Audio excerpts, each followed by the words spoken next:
Dear students, now we will discuss the concept of optic axis and principal plane.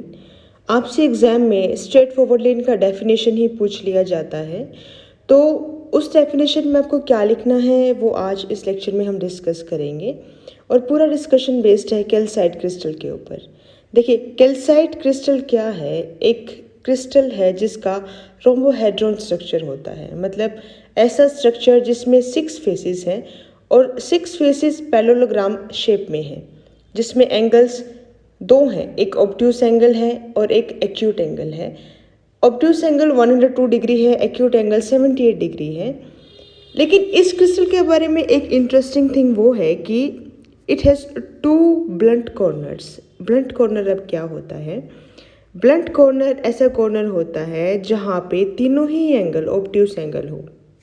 जैसा कि इस diagram में अगर आप देखें तो कॉर्नर ए, इस कॉर्नर पे तीनों ही एंगल जो ये प्लेन्स पॉइंट ए पे बना रहे हैं वो 102 डिग्री के हैं, तो that is your blunt corner.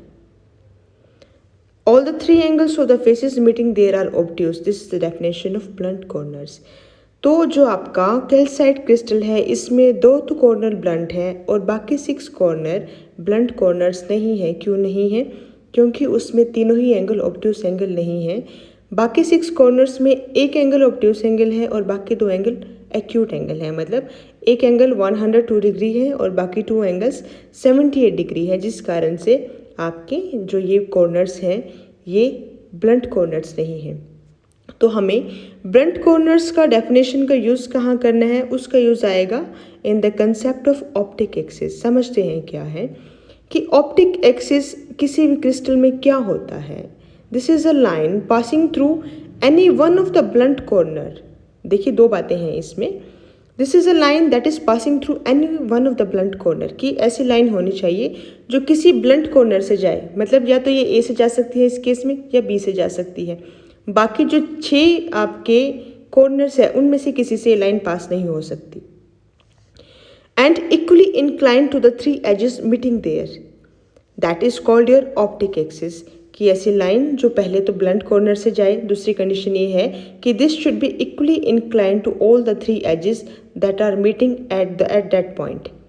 तो if you can find such line in your crystal, that line is called your optic axis. अब कुछ कैरेक्टरिस्टिक्स हैं, कुछ बातें हैं ऑप्टिक एक्सिस के बारे में जो आपको ध्यान में रखनी है। पहली बात तो ये कि ऑप्टिक एक्सिस एक डायरेक्शन है क्रिस्टल में, ये कोई लाइन नहीं है जो आप बनाते हैं। This is just a direction. Second, अगर कोई आपका इंसिडेंट लाइट क्रिस्टल पे पड़ रहा है and if that light is falling along that optic axis और if that line is falling parallel to any axis, that is parallel to any axis to the optic axis, तो उस case में आपका जो लाइट है वो ordinary और extraordinary raise में स्प्लिट नहीं होगा। तो अगर कोई इंसिडेंट लाइट क्रिस्टल के ऊपर ऑप्टिक एक्सिस के अलोंग फॉल हो रही है तो उसमें स्प्लिटिंग नहीं होता है डबल रिफ्लेक्शन के कारण। उस केस में आपका लाइट रे ऑर्डिनरी लाइट और एक्स्ट्राऑर्डिनरी लाइट रे में सेपरेट नहीं होता है, स्प्लिट नहीं होता है। तो इस तरह का केस अगर है तो that means your light is falling along the optic axis. Third बात ये है कि क्रिस्टल सिमेट्रिक होता है इस एक्सिस के अबाउट। तो ऑप्टिक्स एक्सिस को आप क्रिस्टोग्राफिक एक्सिस भी कहते हैं, कि ऐसी एक्सिस जिसके अबाउट आपका क्रिस्टल सिमेट्रिक हो। ये तो बात हुई आपकी ऑप्टिक एक्सिस की। अब बात करते हैं प्रिंसिपल प्लेन, या फिर कभी कभी हम इसे कह जाते हैं प्रिंसिपल सेक्शन की। इसकी डेफिनेशन ही इंपॉर्टेंट है। This is a plane containing the optic axis, ऐसा प्लेन जिसमें ऑप्टिक एक्सिस हो and perpendicular to the pair of opposite faces of the crystal is called principal plane. देखिए, जैसे यहाँ पे इस फिगर में अगर हम देखें plane A B A, this plane I am talking about, ये प्लेन ऑप्टिक एक्सिस को कंटेन करता है। सेकंड, ये परपेंडिकुलर है to the pair of opposite faces of crystal. कौन कौन से? आपका ये क्रिस्टल का फेस और ये क्रिस्टल का फेस, इन दोनों के परपेंडिकुलर है ये आपका प्रिंसिपल प्लेन। तो अगर ऐसा कोई प्लेन आपकी क्रिस्टल में एग्जिस्ट करता है जो ऑप्टिक एक्सिस के थ्रू पास करे और परपेंडिकुलर हो दो अपोजिट फेसेस के, तो इस तरह के प्लेन को आप बोलते हैं प्रिंसिपल प्लेन। उसके बाद we have one more thing that you must note, that कि in the ordinary rays, what you have is, in the ordinary rays vibrations are perpendicular to the principal plane, but in the extraordinary rays vibrations are in the plane of principal plane।